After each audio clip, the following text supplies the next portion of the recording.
Oh, a little bend at the end. There. Oh, welcome back, everybody. I'm here today again with the lovely Dave Simpson. Hello. Because we are going to try and sound like one of the world's greatest guitar players using affordable guitars, amps and pedals, mainly pedals. Have you guessed who it's going to be, either from the opening riff or from the guitar or from the choice of amplifier and tone? Of course you have. Yes. It's Mark Knopfler. I don't know what else to say other than literally I can't help but cry every time Brothers in Arms comes on the radio. Yeah. Even if I talk about it, I start thinking like, oh my God, I'm going to cry. How that music is so emotive. His guitar playing and singing is so unbelievably good that, you know, he's just incredible. But tell us, Mark Knopfler, for you, what you know, how's he influenced you, and where do you rate him in the sort of the pantheon of great guitar players? It's funny. I never realised how much he was there in my life. Like that bit in the intro. That's well, I'm not going to say what that is, but it's a theme to a film he did. Yeah, if you know what the film is, and I didn't realise he'd done like so many film scores and stuff like that, and he did that one. And I've been listening to that since I was really young. That's a massive part of my childhood. So every time I play that, it kind of chokes me up as well, because like hearing that melody. And I was figuring it out last night, and I was kind of getting, it's making me go all funny, because it's just, there's something about his playing that does take you somewhere else. And again, Mr. Clean, there's not much to his setup. It's all in the, and no plectrum, just all the fingers. And so this might be a short video. In terms of, we probably don't need a lot of pedals. It's, as Dave said, it's a lot of his tone is the guitar, it is the amp, and it is his fingers.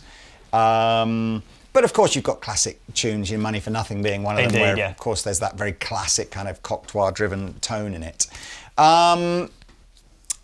What have we got guitar and amp-wise, just to sort of as our starting palette? So, got the classic vibe Strat, has to be Fiesta Red. Because let's face it, Mark's Strat was Fiesta Red. It was apparently, I don't know how true this is, I did read, his Fiesta Red Strat wasn't apparently Fiesta Red when he bought it. Apparently it was natural, someone had stripped it, and then him and his dad repainted it. Brilliant. When he finally got one. And it really is, there's two iconic players of a Fiesta Red Strat to me. It's Hank Marvin and it's Mark Knopfler. But Mark Knopfler seems to be just a bit above for me, and that's... Yeah, I mean, Hank is iconic because his was the first Fiesta Red to come over to the UK. But I agree. I mean, didn't Gary Moore play a Fiesta Red Strat? He had a Fiesta Red Strat, yeah. I suppose he's probably more associated with Les Pauls. Yeah, he's more associated with Greenie and whatnot. Right, and then we chose a Fender Champion 50, which is their sort of solid state amp. Absolutely fabulous clean tone. The reverb's built into the amplifier. It has got overdrive and various effects in it, but for me, its best sound is with it doing its simplest thing. Yeah. We have grabbed a single cut copy, so that's super affordable. It's one of the East Coast. I can't even remember what is it called, an L1? I forget now. It'll be on screen if that's helpful. But these are like 230 quid or something like that. So there we go. And the reason we've got that, and we don't normally switch guitars out in these videos with Dave, is we're almost going, if you really want to get those sort of 2 or 3 iconic Mark Knopfler tones, is it just about changing the guitar rather than putting more pedals in and stuff? So Dave, what era and tones, where are we going with this video, and what pedals do I need? Well, with the Strat one, we're just going to go for the basic Sultans of Swing, that kind of thing, that real kind of classic sound. But position 2, middle and bridge, that sound. And I'm just thinking, like, with pedals wise, like, if we put a compressor on, just to kick the front end of the amp, because it's not bad. But maybe just kicking the front end of the amp a little bit more, not to overdrive it, just to kind of like, just give it a bit more oomph. Happy with that. I was looking for a third compressor. We may have one here in a Mo, but we've got a couple of affordable compressors here. What else are we looking for? But then we kind of want like something like a mild overdrive, something for when we move on to something like Brothers in Arms. Yep. And Money for Nothing. Something a bit more kind of like slightly overdriven. Is nothing he synonymous with any particular pedal? No, I mean I can't think of any. I mean, there's It's obviously really weird that, isn't it? Because I was just thinking to myself, you think pedal manufacturers normally are all over, like, oh, this is this guitar player's pedal or this guitar player's pedal or da-da-da-da. And I'm sort of going, not sure I've ever actually seen Mark Knopfler be kind of associated with a pedal. No, I mean, obviously used the wah for money for nothing, the cot wah. But other than that, I mean, I think he just uses his amps. Like the clean early sound, he's just Fenders, and then like later on there was a Marshall, and now he uses Reinhardt. There's Music Man in there, all sorts of stuff really. But yeah. I mean, okay, let's start then. We've got overdrive pedals literally coming out of our ears in this room. So if we can't find an overdrive pedal that's in the ballpark, I shall be disappointed. I shall blame you, Dave. Fine by me. We've got 3 compressor pedals here. TC, Tone City, Landlord. I think that's the order of price as well. This will be the dearest, the middle one, and the cheapest one. They're all super affordable.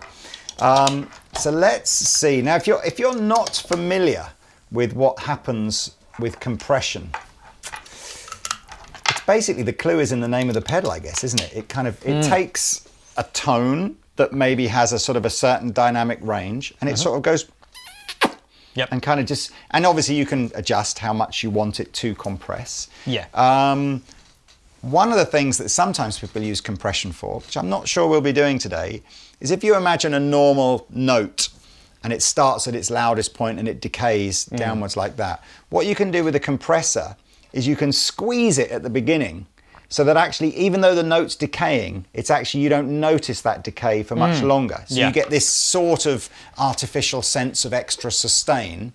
But typically speaking, compressors are very widely used pedals. Lots of guitar players will use them. Funk players especially will go for that sort of super tight. Corey Wong is a great example of someone that plays with that fabulous kind of fat, choppy compression sound. But hey, diddly ho. Let's see whether or not anything here. I'm guessing you're going for that.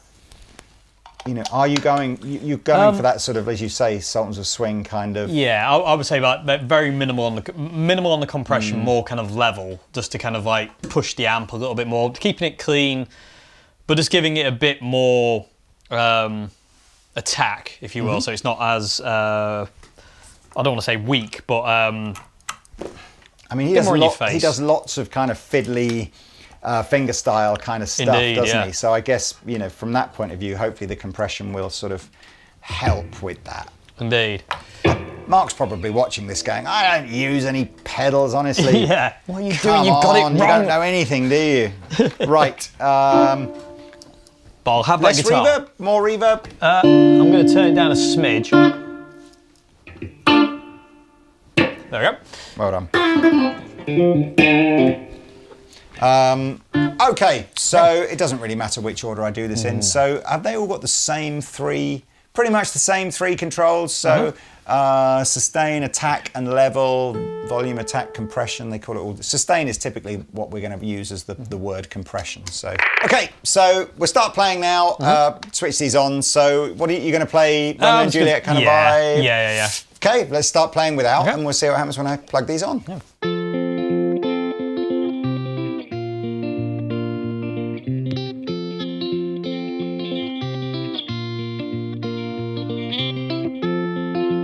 It brightens it. It really, you get some note separation, don't you, as well? Yeah. It's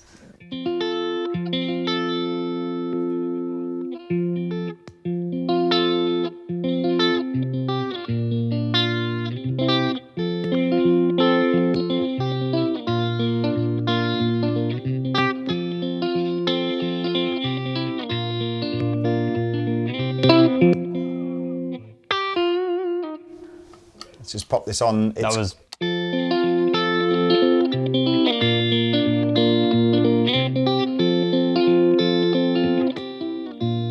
I'm not really a big fan of that comp engine at all. Dark, isn't it? I've got a feeling, if I remember rightly, the Boss CS3 was quite a dark compressor. Yeah. Don't shoot me if I'm wrong about that, Boss CS3 owners, but I think this was more if you dump it onto a lead guitar solo sound to give you that sustain type thing. Yeah. I've got some other ones on the floor. I mean, we can sit and noodle with compressors all day if we want to. Do Do you like that extra brightness that the hypergravity sort of chucks in at the moment? I do actually. I mean, I think it might be a little bit too much for Mark at this point in time, but I like what it does to the sound. It kind of just makes it a bit more rounder, fuller. Again, a bit more, like you say, note separation as well. You can just hear it cleaning it up. It's really nice. If anybody's wondering, I've basically got like the Andertons version of Mary Poppins' bag at my feet. So just this endless supply of pedals just appear. It's really quite a cool thing. Let's just pop another one in the chain so that we're kind of hearing all four. We've got Moores, TCs, Electroharmonics, Landlord. Right, did I have another one down here? Let's have a little look. No. I tell you what I did have. We had a slightly more expensive one. Here we go, look. We've got a JHS one if we want to sort of give one of the big guns a shout here. Let's just pop this in. Answering the eternal question of is it worth it? Is anything ever worth it? Depends what it is. Or is it all smoke and mirrors and... right. Okay, start Romeo and Julieting, please, Dave.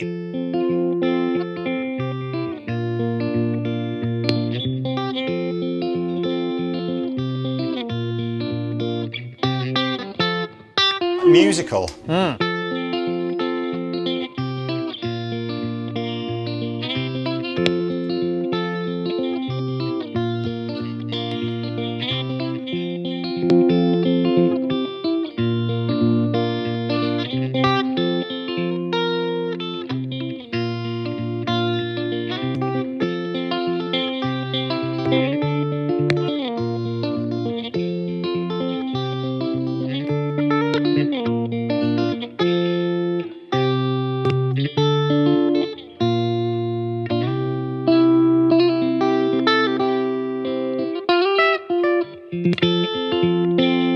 I've got to say, I really like those two, the Soul Preacher, and they're Me really too. nice. It's funny, if what you want from your compressor is real articulation around the notes and a slight lift in the brightness of it all, these two are doing what these three aren't doing. Let me just try this bright switch, make sure it's not just I've got it the wrong way round.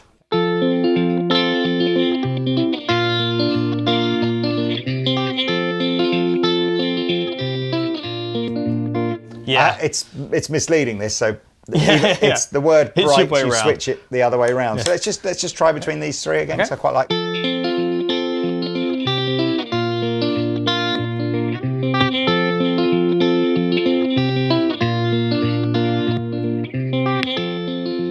I still like those two at the end. Them two are really, the Soul Preacher's just a little bit more for me. I mean, there's a little bit. It's a bit squishier. It's got three modes of fast, medium, and slow. So it's the point at which So if you want the initial attack to feel very natural, and then you want the compression to kick in, you'd have that slow. If you want the compression to feel like it's right in on the attack, you want it fast. But I don't know. Maybe there's a. So that's two. So. Medium. Oh, maybe not actually. Try the fast one again, sorry. It's the fast one, yeah. And I still think this gravity is just lifting. It's kicking the amp a bit more as well, which is nice. It feels, I've got to say, the Soul Preacher feels quite nice, but it feels like it's a bit, it's squished more. But whereas the other one's kind of like opening it up, if that makes sense. I think the whole thing was just, with any of these pedals, I think the general sense is that it's a nicer clean tone with a compressor on than it is with the compressor off. I reckon the TC one. You're going with this one? Yeah, okay. It sounds great. No problem. Now, where are we going next? Are we going... I think we'll go for an overdrive next. Kind of very light overdrive. And then so we're not going money for nothing territory yet. We're not just going... Yet, no. Now, I must admit, you're going to have to... I'm going to have to really sort of go, so what tune are we talking about from Mark Knopfler and Dire Straits sort of guys that had a sort of a slightly dirty tone to it? I mean, Brothers in Arms tone isn't really clean. It's kind of cleanish, but there's kind of like a little bit of Mark, from what I've seen, when he's doing it live, his foot's on a volume pedal, and he's kind of rolling in the gain when he wants it and taking it out when he doesn't. But there's a lot of live versions where his Les Paul, it does get a bit more singy. So I think I almost think just the Les Paul into an amplifier. Now we do know we've done some research, shock horror, and it did talk about Mark using a pedal called the Crowd Hotcakes, which I think we still sell, but it was a very boutiquey little pedal from New Zealand. Came out in the 70s, and it is exactly that. It's like a low overdrive kind of tone. And now it's too expensive to include in this shootout. So we've grabbed, what was the other one that there we go. We've grabbed some pedals that we think may be in the mix. I don't really know, I'm not entirely sure why I've left the Tube Screamer on the top here. Maybe not. You never know.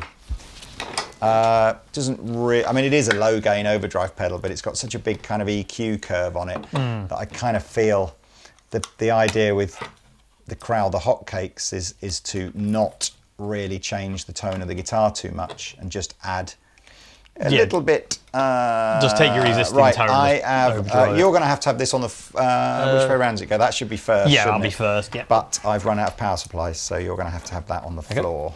No worries. So into the compressor first, then into the drive pedals.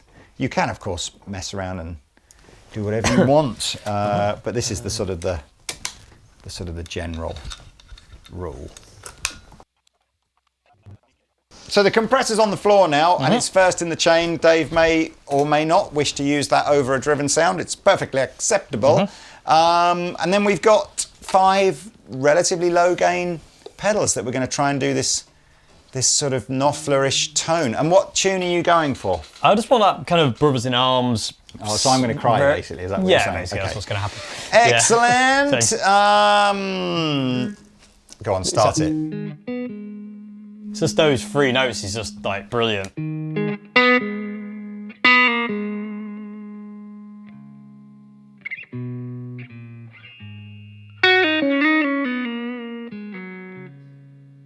mean, that's. It's not so far. If I take the drive off, you'll hear. I mean, that is literally, It's like a sprinkle, isn't it? Yeah, I feel like it needs more reverb. Oh, definitely. Just because. That's really nice.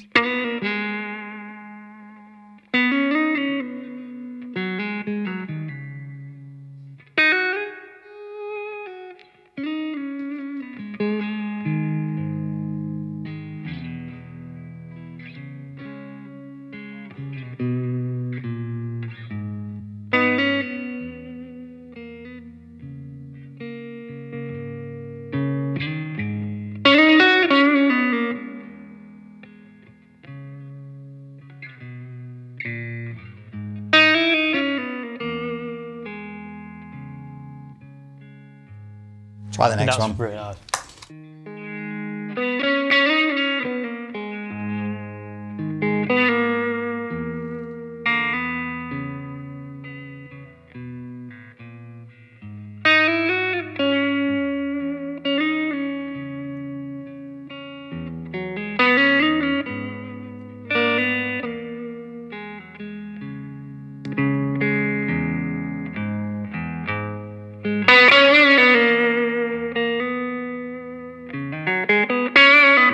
I've got 2 on here. I was thinking that's not as gainy as that normally. But.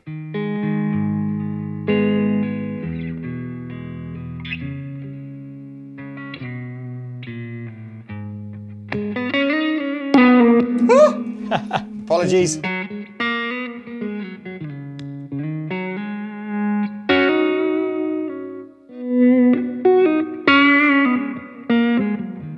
To me, the blues drive is just pitting it at this point in time. It's just kind of the right amount to me, but I think that's just that seems a bit too dark. Marketing power that's just drawing you to it. This is the one I think will be wrong, but we'll see.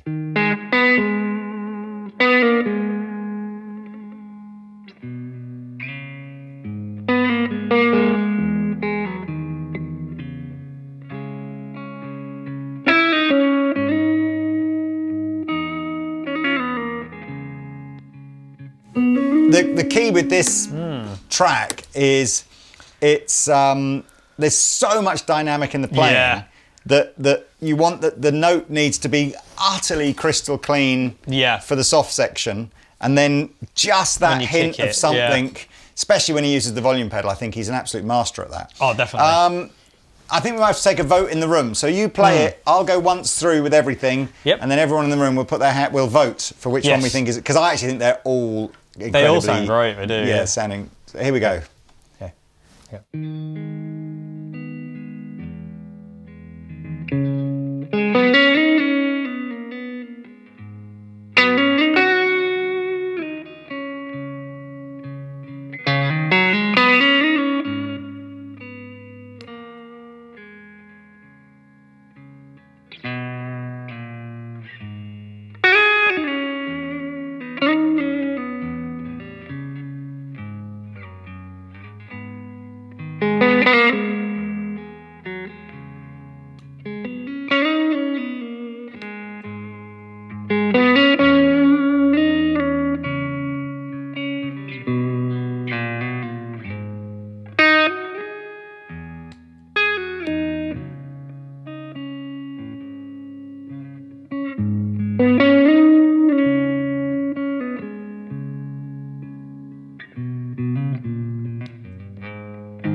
Really hard to pick. Yeah, the Tube Scream is closer than I thought it would be. But okay, hands up in the room who thought the Blues Driver was the closest sounding one.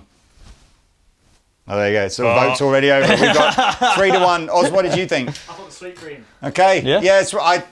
It did sound great. These two sounded good as well. In fact, there was a weird thing when I had the two on inadvertently that actually that might have been the best of the of them all, but no, far too much. What am I talking Jeff about? Becky. Okay, so we'll go. Blues Driver has made it through to the next round. Yeah.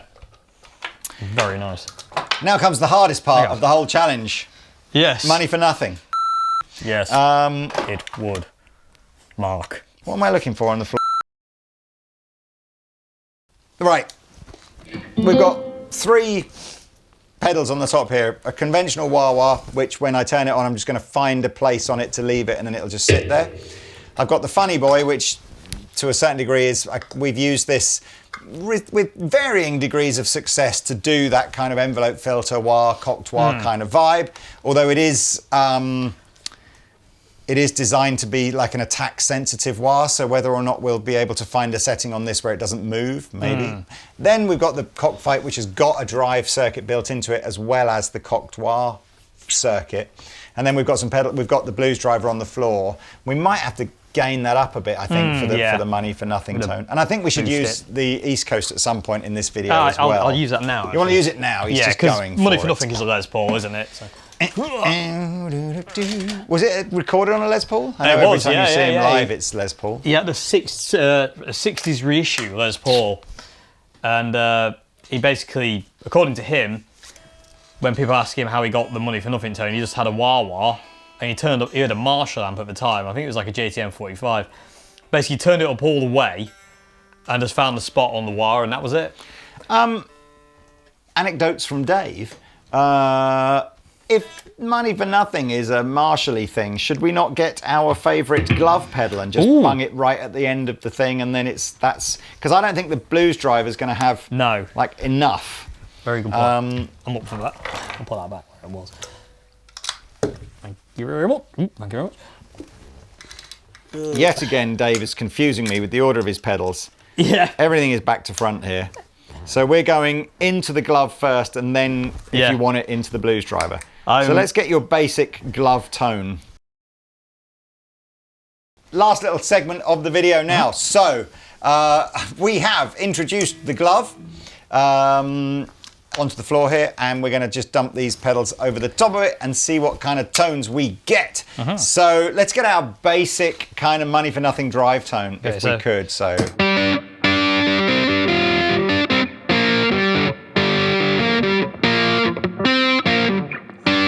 It's close, but no cigar. Then we go with the wah.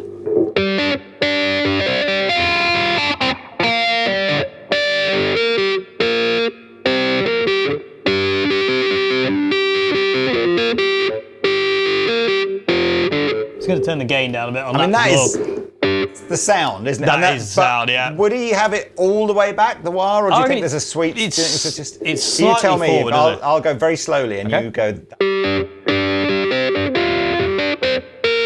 Bit for... back a bit? Yeah, I think it's back a bit. Yeah, it's a bit too bright.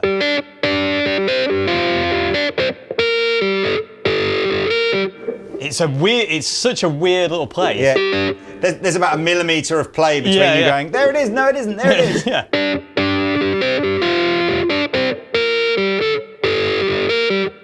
I reckon it's about There, isn't it?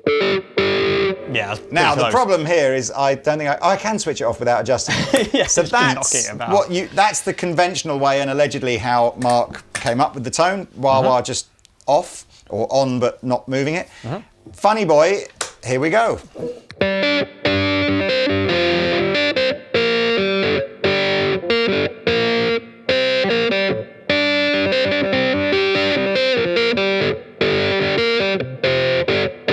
So I really Which love that. I think that's more. That is really close, Now, yeah. interestingly, the sensitivity control on the Funny Boy is really useful here, because with it all the way down, it's not bothering to try and track how you're playing. So it's just doing like an always-on wah-wah sound. If I turned the sensitivity up, the harder Dave plays, it would simulate the idea of you pushing forward on the wah-wah pedal.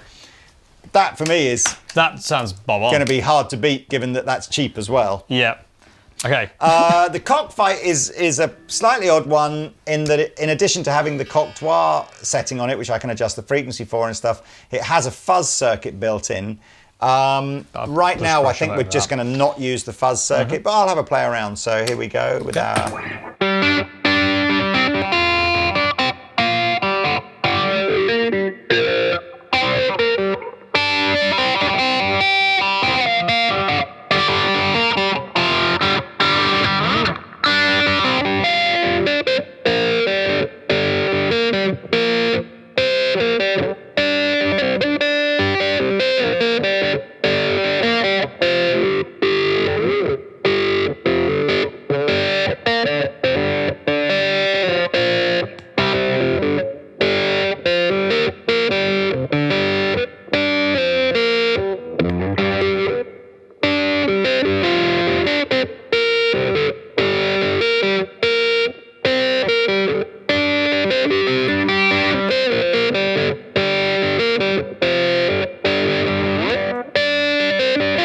See, They're all indiscernible if you set them up in the same way.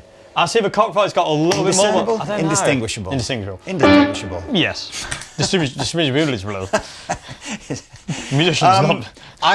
I mean, clearly really the cockfight has got way more settings and control over what kind of wah do you want it to sound like and whereabouts on the suite do you want it. And that's before we've even got into throwing the fuzz tone in. I mean, does that sound terrible if you just put...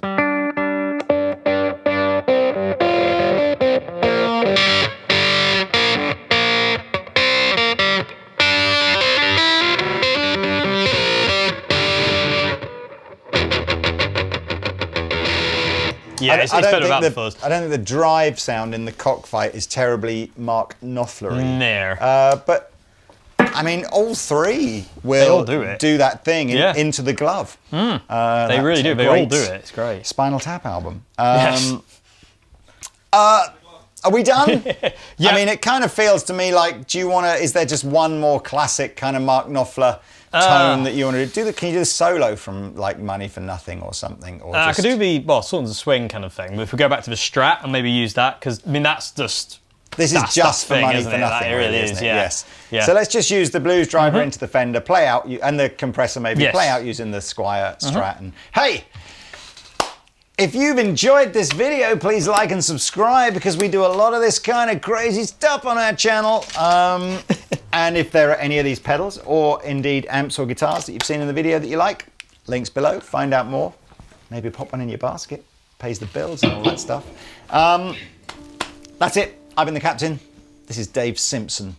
And we'll see you on another video soon, I'm sure.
Never did that. Perfect. There we are. Hey.